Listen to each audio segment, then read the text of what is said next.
మన కళ్ళ ముందు ఏదో మొత్తం మాయమైపోయినట్టు ఉందండి.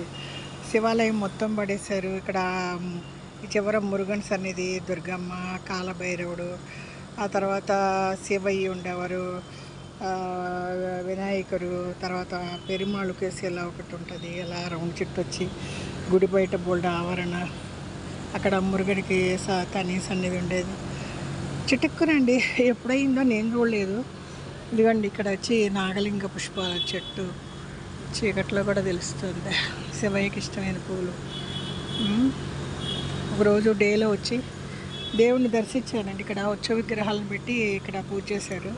దర్శించుకుని నా అక్కడ రావి చెట్టు, వేప చెట్టు ఉంది కదా, అక్కడ కూడా ఒక చుట్టు వచ్చానండి. ఇక మెల్లిగా నడుచుకుని 2 కిలోమీటర్స్ ఇంటికి వెళ్ళాలి. దారిలో ఏమైనా ప్రొవిజనల్స్ కొంటా.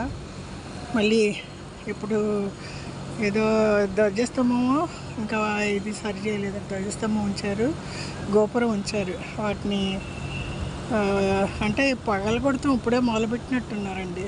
ఒకటి పగలగొట్టుకుంటూ వస్తున్నారు. రోజు డేలో వచ్చండి, బాగా చూద్దాం. మళ్ళీ ఒక సంవత్సరంలో లేపేస్తారులేండి గుడి. ఇవన్నీ కళ్ళతో చూడాల్సింది గుళ్ళు అండి. మాకు వాకబుల్ డిస్టెన్స్ అంటే 1 కిలోమీటర్ 2 కిలోమీటర్లు ఉంటుంది. అయినా సరే బ్రిడ్జి దాటి వచ్చేస్తాను నేను. ఇటు అంజగిరి వచ్చినప్పుడు గుళ్ళు చూసి వెళ్తూ ఉంటా. ఓం నమః శివాయ, ఓం నమః శివాయ.